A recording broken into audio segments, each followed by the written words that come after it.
Hey, Brie. Oh my goodness. I have so been looking forward to this conversation. Like, I had my coffee. I'm ready to hang out with you. Yay, I'm so excited too. I love it. I know. So, I have been doing on my podcast, I've been doing this a few times where it's like a very casual podcast swap where we're kind of just like hanging out as friends. And Brie's my mentor, by the way, because I adore her in every way. And we're just kind of asking each other questions that we think our audience would love to hear. I love it. And we're friends too. Yes. And So both Minnesota girls. Oh yeah, I always forget that. Oh my I gosh. know we're kind of all over the map, but right now we are in Minnesota, and I did grow up in Minnesota, so I'm technically a Minnesota girl. I love that. Okay, and I didn't know that you're here right now, so that's so fun. I know. Okay, Bree, so I want to dive in right away because you have literally created such a successful business in a really short amount of time, which is so fun to see and it's so inspiring. And I think it speaks to the fact that you understand your audience on such a deep level. And the Mhm. reason I want you to talk about this is because it's the same thing for podcasting. Like if you don't understand your audience on a deep level, it's not going to grow. And so, how do you take the time to really understand where your audience is, their pain points, where they want to go and deliver to those things? Mhm. Oh my gosh, that's such a good question. And honestly, that is the core of every successful business. Like every offer, every piece of content you put out there, emails, social media content, podcast content, it all boils down to that and really knowing who your ideal customer is. And I think a lot of times it's also the part that people want to skip, Yes, totally. because it just doesn't feel fun. Like, I just want to start making the money. Like, just tell me what to do. But it's like, no, if you want to have, and like you said, this was what I shifted in my business that ultimately made it take off really fast after years of it not really working was once I honestly kind of took a little bit of a step back in the sense of okay, really giving this some thought and Mm. energy and research, which also doesn't sound very exciting. That's what made things take off in my business. Now, I will say, for me, my ideal customer is me 5 years ago. So I think for anyone who's listening who your ideal customer and the people you're trying to reach are a past version of you, that's a massive advantage because if you can go back in your head to your lived experience and your struggles and your frustrations at a micro level, what that looked like in your day-to-day life, that just will help you so much in speaking to people who are at that place right now. But one thing that I always walk my students through, especially when they're starting, is just doing old school market research. There's a reason why like people do that and they continue to do it. It's because it works. But I really encourage my students to have real conversations with people in their audience, even if you have no social media following, I'm sure you know someone who would be a potential customer or a friend that could be a potential customer. And I have a series of questions that I have them ask. And I always say, don't do it over, don't have them type their answers back to you because when Mhm. someone can talk Yes. through their answers, that's when you get those really powerful words or the way that they say things, and that's what a lot of it comes down to is just speaking in their language. So wow, that was a really long answer to that question. No, I love it. I mean, I couldn't agree more. And one thing I will say is like, I have a significantly smaller social media following than you, but because I actually take the time to voice message people in DMs, Yes. majority of the people will voice message me back and we'll start to have this great conversation where it's like, I don't have to set up a time, set up a Zoom call, sit down, and it's so formal. It's like, because Instagram can be so casual in that way, it almost feels like we're friends. And now I can just like talk to you and be really transparent and use the words that I truly feel in my heart. And I'm like, okay, Mhm. I'm taking note. And okay, I'm going to turn that into a podcast episode and offer, social content, whatever it is. So honestly, Instagram voice messaging makes this so much easier and so much more I love casual that. too. Totally. And I think it makes it so fun, and it's really such a honestly underutilized thing I think among creators and Yeah. business owners is really just hello, it's social media, like being social. But, like, having those real conversations because, like, a big thing about, like, creating conversions in your business is building trust and, like, having, like, that, like, trust funnel. If someone's having a conversation with you in the DMs and they're people are always worried about, like, their competition and competitors, but, like, Mhm. the other, like, people they're considering or programs they're considering, but you're the one who's actually talking to them. Yes. It Yes. makes such a massive difference, and it's not hard, and it's actually really fun. So, I agree. I can't tell you how many people are like, "I cannot believe you just sent me a voice message." And guess what? Those people are also the people who come and listen to my podcast yeah, every single week. They're I like, love "I'm there that. for it because I feel like I know you now and I know that you set yourself apart from your competitors by giving." And it's so funny because people go and be like an expert coach in a program or something and they're like, Yeah. "How do we grow? How do we grow? How do we know who we're supposed to talk to?" And I'm like, just talk to your audience. Like just get in there and just start like having conversations. It's especially if you're small, like the benefit is that you're not going to have like 150 messages waiting for you to respond to that. So I love that so much. Okay, I want to get the juicy details because you have a story that you've shared on social media, but I don't know the whole story. You mentioned that a mentor told you you got lucky after you built like a pretty successful business pretty quickly. Do you want to share this story or Yes, this I want did to hear this? happen.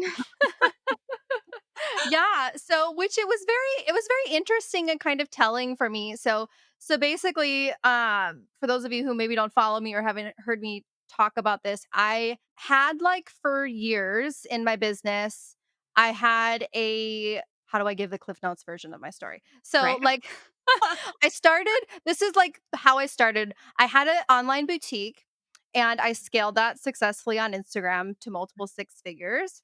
Wait, like clothing? Clothing. Okay, it Yes. makes sense because you are so stylish and I'm not. Like I'm Oh just, my gosh. so I'm always like, okay, she looks adorable. And when I go to record a reel, I'm like, Aw, all right, here we same. are. Oh, I Sorry. love that. Yeah, and that was birthed out of me, like, in my desperation, like, Okay. two-year-old, six-month-old, like, working full time, like, I just need to start something to get out of this, like, rat race, and so I was like, "I like clothes. I'll learn how to start an e-commerce store," and that's literally what I did. Um, and so that had success. I was able to quit my job.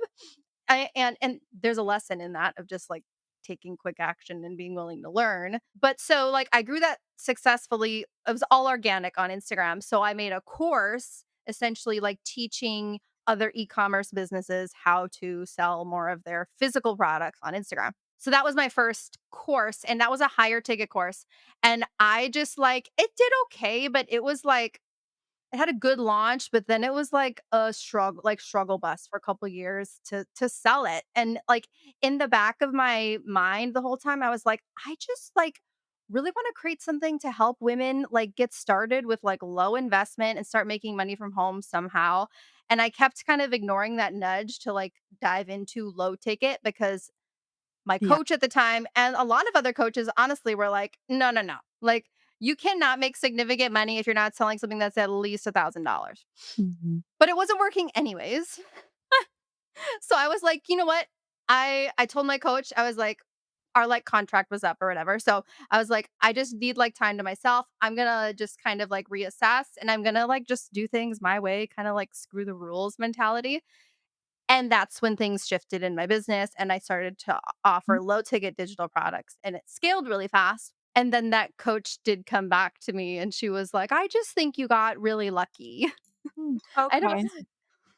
and I was like, Number 1, why do you need to say that to me?" Yeah. But, like, yeah, it was just interesting because, like, we all have, like, our limiting beliefs around things, and I know that for her, that was just, like, a projection of her own limiting beliefs, or maybe she had a little bit of insecurity around, like, I didn't quite get results working with her methods, and then, like, when I, essentially followed my heart and used my own methods, things really blew up. But yeah, that was interesting. And what I think is what I love about this is like you talking about these low ticket digital offers Mhm. because I definitely come from a world of like, more bigger investments. Like Yep. that's who I've learned from, Amy, Yeah. Kathy, all of I that. love them. Love So them. I would love to hear like how you think a low ticket offer could really benefit podcasters because I Yeah. do. Like I would love for all of you listening, if you don't have even just like something low ticket to really use to just support your podcast or whatever, like how could that Mhm. benefit them in a big way? Yeah, oh my gosh, I could nerd out about this all day, it makes me so excited. Talking about low ticket digital products, I always I want business owners to look at them as, like, assets for their business, like a low ticket digital asset, and there's really, like, 2 groups of people that, like, come into my world when they're thinking about low ticket digital products. It's either, like, number 1, like, total newbie, total beginner, has never created anything before, and, like, creating a big course sounds like a lot for them. So I'm like, great. Start with something that you know, that you love, that you're good at, and like, let's create a low ticket offer from there. And then, like, I help them accelerate and create other offers. Or the second type of person that comes into my world is someone who has a successful business, maybe has high ticket offers, right? Or like one-on-one coaching, right? And they want like some more passive offers. And so the low ticket offers, a lot of times like when you're hearing about digital products on Instagram, there's a lot of like misinformation out there or just like misleading information where it's like, "Oh, just create a PDF guide in Canva and put it in your bio and you'll be rich by November." You know? Yes. And it's like, it's not really how it works.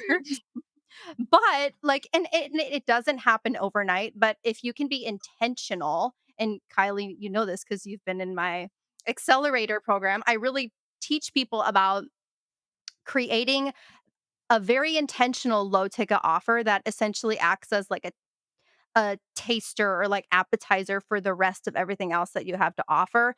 It's an easy heck yes. It solves kind of that like forward facing Mhm. problem that a lot of your ideal customers have, which you can figure out what that is with market research and having conversations with people. But what's amazing about that is when an offer is low ticket and it's positioned right, it's a no-brainer and an easy buy. So someone who comes across a piece of your content, someone who's listening to your podcast episode, they're intrigued by what you're saying, they're interested to learn more.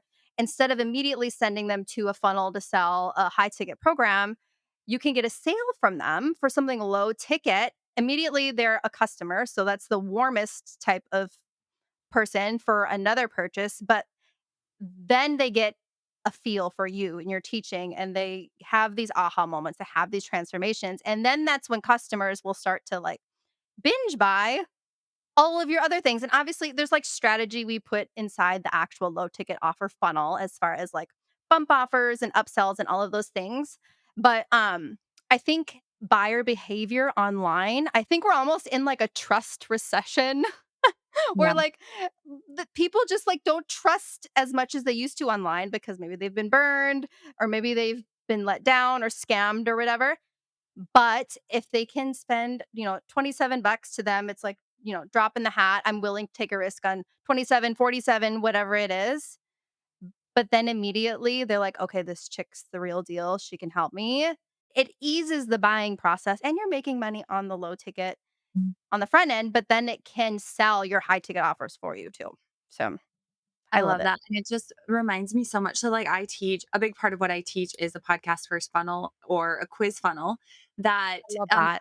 same thing, like, I actually interviewed the owner of Interact Quiz yesterday, and we were talking about how people are going to AI and they're creating these quizzes. They don't even know the results bucket of their client, and then they're like, "Oh, quizzes don't work." And it's like, "No, this is why we spend so much time figuring out our quiz buckets, our results, and what offer is tied to them." And so I love creating like a podcast first quiz funnel that leads to these low ticket offers because it's such a great way to drive people to your podcast, nurture them, and then, oh, by the way, I have this amazing resource that is kind of a heck yes. And so Yep. it's all very similar in the grand I scheme love of that. things. Yeah. I love a good quiz. Like I've actually been thinking about I made one a while ago that isn't really relevant anymore, but I've been literally been thinking about it in the last couple of weeks. I'm like, maybe a quiz would be something fun because everyone loves quizzes too, you Mhm. know? It's like Yeah. people take those dumb quizzes on Facebook that are like, you know, Yep. I about know they something convert stupid, like what's your wrestler name? Totally. People love taking quizzes. They have for many years. And I mean, even with running ads to quizzes, a quiz Oh, like yeah. EPL is significantly better than like a checklist or a PDF or things like that. Like people love it. And again, it's so much more engaging as Yep, long as we spend time like figuring out the pieces of it so that yep. we can really deliver. Like we have the data. We know that AI generated quizzes just don't move the needle. So Yeah, that's awesome. I love yeah. that. Well, what do you like? What, when you think about your podcast and your business, how has Mhm. that, where does that live in your business? What's your plan for your podcast? All of that. I'd love to hear more. Oh my gosh. So, I mean, I started my podcast last May. So it's been over a year and a half.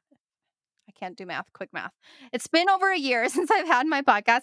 And I kind of took a little bit of I didn't stop podcasting in the summer. I just podcasted a little bit less because my kids were home. But like I'm back into it this for the fall. And I started it because I really wanted like more of a long form space where I could like talk for more than 60 seconds, Yeah. on Instagram. And you can talk longer now on Reels and things like that. But like what I have learned, which goes along with like what I was saying about like building trust, Mm, with your audience and how there's just kind of a lack of that in buyers and in the online space. The podcast has been the best thing for building trust with mhm, my audience because they can sit down and listen to me even if it's for 8 minutes, if it's a super short episode. I can share like from my heart. I can share a little bit more like off the cuff. Sometimes I'll just be like a lot of times actually I'll be like I'll get off a coaching call, then I'll pull out my mic, because like I'll have these fresh ideas or these conversations that we had on our coaching call. And I get a lot of messages from which I haven't even which you'll probably be like, "Brie, I don't even have, like, my stats, like, trackable right now from, like, my episodes as far as, like, "This sale came from this mm, episode." But I will say I need to do that. But I will say I get a lot of times when people hop into my spaces, they'll say, like, I listen to your podcast every week, or I listened to this episode and like that gave me the confidence to get started, or this really spoke to me. mm, So yeah, and it's not, and maybe you could even speak to this a little bit too, because I think my listeners, I think a lot of people think that starting a podcast is going to be this massive endeavor where you have to have like a fancy studio. And I mean, look at you. You're you're in your RV, right? I'm just in my office with my mic. Like literally this is the only piece of equipment I have. It doesn't have to be this huge thing, but it can add so much value to your audience. oh my gosh, I couldn't agree more. I think that they're so, especially, in the context of like most of my clients are female entrepreneurs who have a podcast. A lot of your Yeah. ideal customers are, they're all female entrepreneurs. Yeah. And it is such a unique way to create this really juicy relationship with people because they can like bring you to pick up the kids and they can, while Yes. they're like food prepping or going for a walk every day. It's like, okay, every Tuesday I have Brie in my ear when I go for a walk and I'm getting caught up. And all of a sudden, they almost feel like they know you. And they'll be like, they'll hear you, you'll hear feedback like, oh, I heard you in my head saying Yes. XYZ. And like when I worked for Amy, the joke was like there was Amyisms of like, oh, I hear her saying, I can't even remember them now. But that's like the very unique thing versus YouTube or TikTok or Instagram. Like, you're not gonna like have an Instagram pulled up while you're I mean, maybe I guess, but like food prepping or picking up the kids or Right. whatever. Like you can kind of just have it playing. And also, the other thing you talked a little bit about, like how a low ticket offer can really show somebody how you teach and a little bit more about like what the experience would be like to be in your world. A It is. podcast is similar. Like we as entrepreneurs can really share how we teach and share our hearts. And especially as women, like it's just easy for us to connect on like the audio experience, I think. And yeah, same thing. It just doesn't need to be complicated. Like, we both have a microphone. We live on the road full time and I'm still have a podcast that I started in February. It's like usually in the top 30 for the marketing category and it's nothing fancy. And I put it up on YouTube and again, nothing fancy. Now there are beautiful YouTube studios that we're seeing, Mhm. people pour into, but that doesn't mean that you have to. And Yep. I just think there's it also one thing I'll share that's so interesting, and I need to write down these stats, but I think it's like there's like 1 point something billion blogs. Okay, so that's the competition bar. And then there's like I want to say 400 million YouTube channels. Okay, so that's the competition bar. Instagram, TikTok, there's, millions, billions, Billions. billions, you would know. And then podcasting, there is 400,000 active podcasts. Now, that's not even close to how many you would individually be competing with. The In your competition category. so Yeah. low. Yes. And so it's like a no-brainer when you're like, should I start a YouTube channel or this? I'm like, well, if you got the equipment and the budget, YouTube is great. Like go for it. But that's why I love podcasting because it's really a pretty low competition bar in this day and age. I love that. Okay, that's so interesting. Well, because 'cause I've heard stats of, like, what is it? You probably know it better than I do, but I heard a stat once that was something like, if you, like, make it beyond 18 episodes, you're basically in, like, the top whatever, because a lot of podcasts don't even, like, they quit after not that long. Like, they don't Yeah. stay. I think it's 10 episodes. They call 10, it like okay. graduate or something like that. Yeah, for sure. Crazy. Okay, well, that should be encouraging for everyone who either has a podcast or is thinking about creating a podcast. Like, Yeah. that's and it is so I mean, what I love I mean, we're on camera right now, but, like, you can also just, like, record videos in your pajamas or record episodes in your pajamas because no one sees you, or you let people see you in your pajamas and who cares? 100%. Like, you know what? I've got just like comfy shorts on right now, but you Yeah. can't see it. And that's okay. I love that. Oh, this gets me excited about podcasts. Well, and when I think about your audience, Brie, there's like a lot of women who like they already have the digital courses. Like if you're in Bree's Right. world, if gone through any of her content or any of her offers, there's a good chance you have a digital course. And I'm thinking about somebody in our mastermind, and she teaches people like how to make money from thrift stores, Yes. right? Something that, Yes. and I'm like, she would have a great podcast, Oh and my gosh, totally. she already has like starting content, seed content that she's put into. So if you have a low ticket offer that you have created with Brie, go start a podcast because you literally already have the content, like the seed content for your show. Oh my gosh, so fun. And I love that because I feel like there's different people's brains work differently, you know? Like I have some people who like maybe have a podcast or have something that's more long form and they take that and break it up into content, for social media. But like most of the people in my world, they're like content forward with what they're creating. But like Mhm. you can take like one topic in like a reel or a piece of content or like your process that you teach in your low ticket product and like break that up into so many podcast episodes. Mhm. That wouldn't be hard even when you think about like if you did one a week, you know, Yeah. 52 episodes. That's not as hard to do as it seems. And I think that there's even you made me think of cuz Amy does the the thrifting, but I'm like, Yes. gosh, I feel like I've done episodes where people even like record them on the go. Like while they're walking or doing things, like I feel like she could like record things like while she's at the thrift store, Yes. you Okay. know? Wait. Do you know? Do you know Ash McDonald? Oh, that sounds really familiar. I know the name. Okay, so she has a podcast and she was like traveling the world. She's one of my students and she was traveling the world, like world schooling her kids.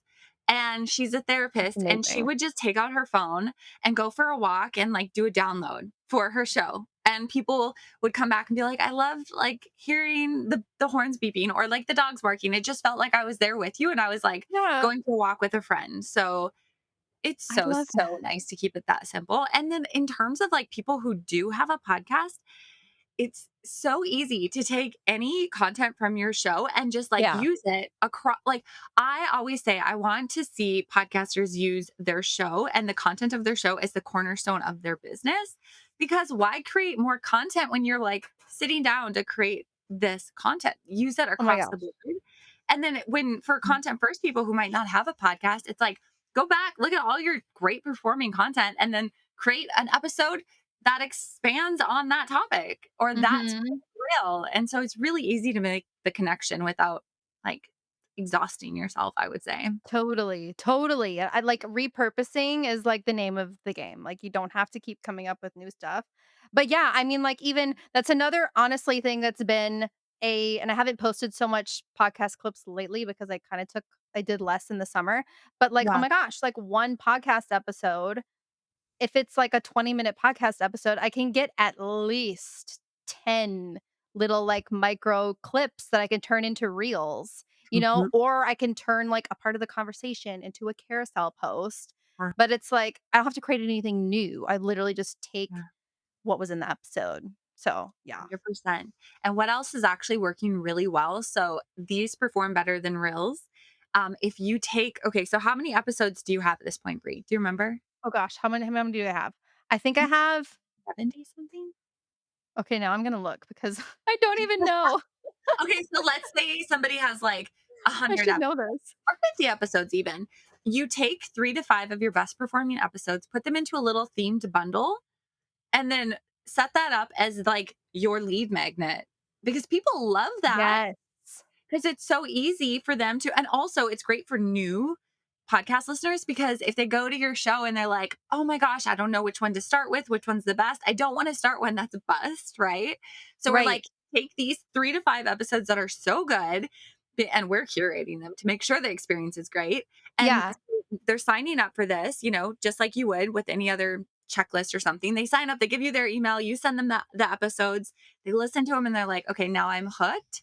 And also, you can like, curate this to teach something in those 3 to 5 episodes, Totally. and you set it up as an automated trigger word, and boom, like those perform even better than reels. They're like reels with clips of us talking through it. Yeah. So there's a little trick, but That's such a good idea, like, as a freebie, mhm, yeah, and that's you actually already have it there. that's my one-time offer, by the way. I love that. Strategies. So it's really, really good. And with Amy, we had like a 97% conversion from Instagram to email list with that. So Oh my it's gosh. good. Yes. Okay, Yes. so I need to do that now. No. Yep. Take it. Amazing. Oh, Oh, Brie. you're Okay. welcome. So we'll probably wrap up here shortly. But like, we're both mamas and Mhm. you're a little bit ahead of me on the mama journey. My little one's still pretty little, but like, what do you feel you've learned of like being a mom and, building a business, especially in those years where they were so young? Oh my gosh, I feel like I've learned so much. So many lessons. If I had to pick out like the main lessons that I've learned, it's well, number one, for like anyone who is a mom and an entrepreneur, like I just would want to say have grace with yourself because it's so easy. Because I know I fell into the trap of like seeing all of the women on social media who were like exploding in their businesses and they were like, they didn't have kids. Right?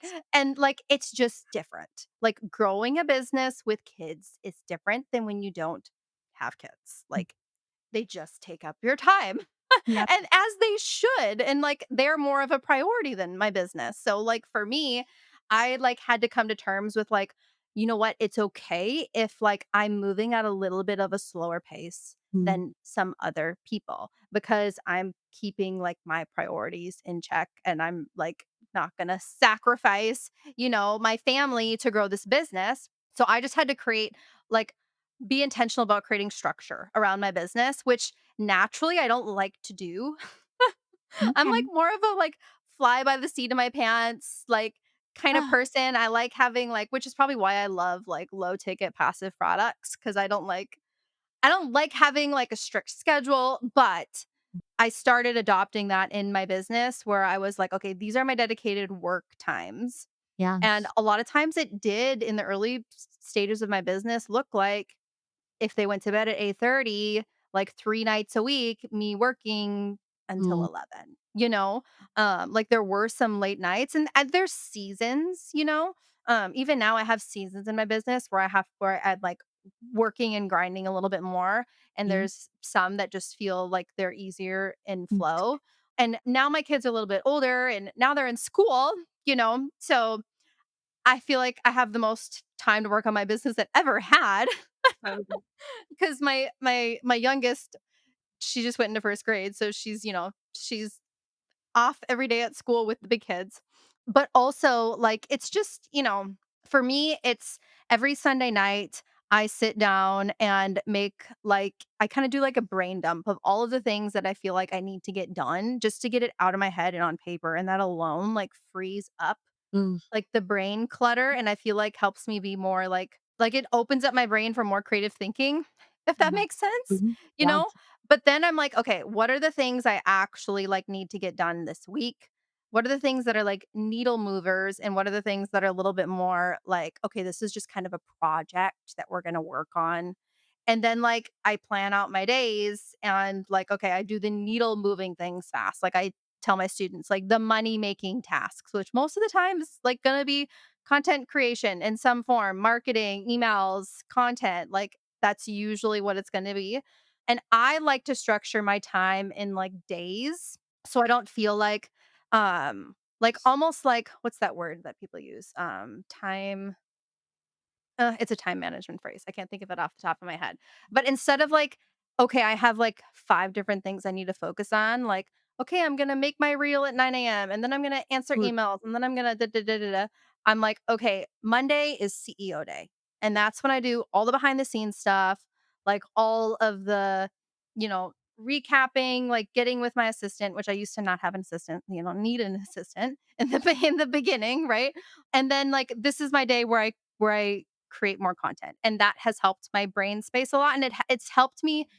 The reason why I'm saying all this is because it's helped me get more done in Yeah. less time when I think about what I need to do instead of like, "Oh, I have 2 hours," and then you spend 35 minutes figuring out what to do with those 2 hours, I know what to do in the time that I have, and so I'm a lot more productive in those times. Even if it's and I tell people, even if you literally only have like 4 hours total for the week, like, you can make Oh, progress in your sure. business. So much progress. I love that. Oh, that's so good. But yeah, you can't compare yourself. It's so easy to compare yourself, and it's so important to keep your priorities in mind, Like, yeah, like Mhm. you could burn yourself out and like grow your business faster maybe and all the things, but like why are you building this business? I would say if you're a mom, it's because you want the freedom, right? And you want to have more time with your kids. So I think it's really important to keep that just like at the forefront every day, really. Oh, I couldn't agree more. I mean, I've shared a little bit with you on, Yeah. the way it started this year and and the way we're going, which is Yeah. really important to yeah, you're building your business, build it the way you want to. So I love that. Mhm. Yeah. Yeah. But it's so fun.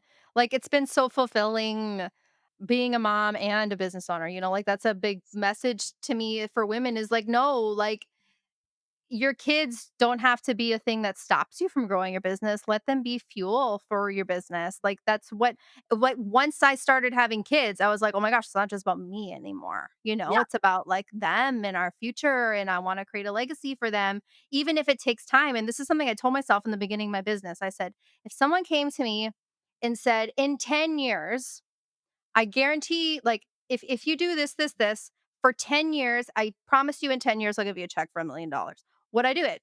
Yeah, I would, Yes. right? Even if I knew it would take me 10 years, I would still do it Yeah. because I have guaranteed $1,000,000. That's kind of like the mindset I had to have is like it's okay if it takes time, Yeah. but I have this like end goal in mind for myself and for my kids. And it's been fun for them to like see, and they kind of like now that they're older and they get it, and when they're little, they don't really get it, But my kids, they know YouTube, because they like to watch like there's like Right. Mhm. they like Dude Perfect and there's like YouTube channels that they like. So they're like, my mom's a YouTuber. I'm like, Oh, gosh. I'm like, no, but I'm like, Mm, mommy gets to help people and, teach people to grow their yeah. businesses and stuff. So it's fun, I think, too, for them to see that, you Oh, for see sure. that like mommy's pursuing her dreams. Yes. So, and Wow. helping people. I agree, Brie. I love that so much. Okay, so let's both share kind of where people can find us. Do you want to go first? Yes, for sure. Yeah. So Instagram is where I hang out. It's the main place. So my Instagram username is at Brie Groves, Brie. Groves. I always say Brie like the cheese. And then, yeah, if anyone is thinking about creating their own digital product and you're that person who is just like kind of starting from scratch, I have no idea what to create. My cash flow collective is where I recommend most women come in because I give them the roadmap and the tools, but I also give them support and feedback and hold their hand along the way so that they have the accountability to see success. So, yeah, shoot me a DM. I would love to chat with you guys and you can just hear how you liked this episode. But yeah, I think everyone should have a low ticket digital product. So, I love it. I know I launched mine on Tuesday and I'm literally like, I'm gonna be feeling in 1 week, I'm gonna be feeling like, "Why didn't I do this earlier?" Like, I know in my heart yes, what's gonna happen with it, and I'm just like, yeah, I'm gonna be like, "Oh god, I'm so I excited should have for it. started that." Oh, I know, I'm you've so been so excited for that. So, yeah, so by the time this comes out, it'll maybe be out, your it low will ticket be. digital product. Oh, yeah. So Oh, yeah. so tell everyone how they can find that and find you. Oh, you're so sweet. Okay. So I am launching something called the Podcast Growth Toolkit, which I am so excited about because as Brie and I talked about, I've had just like bigger offers, more one on one stuff. And I have been seeing a want and a need for something that's a little bit more tangible for right now. And so this growth toolkit is filled with podcast marketing strategies. Like if you are sick of throwing stuff at the wall and like being like, what sticks, what works, these are proven strategies I've used with Amy Porterfield, I've used with my clients, all put into one little sweet package for you. So you can grab that at podcastmarketinghub.com/toolkit. And you can go check it out and you're going to love it. And then if you want to come hang out and just get to know me, so that's definitely for people who have a podcast. If you don't have a podcast yet, just come and talk to me. Hang out. We can DM. I can give you some tips and all the good things. And you can find me on Instagram at Kylie J Chandler. So Kylie, Kyle J like Joe, and then Chandler like Chandler Bing from Friends if you're into it. So I love that. Oh my gosh, I that's gonna be such a good resource for people. oh well, thank you for your guidance. Brie is amazing. Everyone go check her out because I adore her and she knows that. It's been so much fun working together. I love it.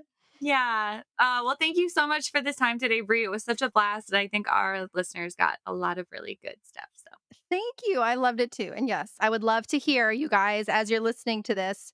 Send us messages on Instagram, screenshot it, tag us, all the things. Hopefully, this encouraged you to start a podcast, grow your digital products, all the things. awesome things. I love it.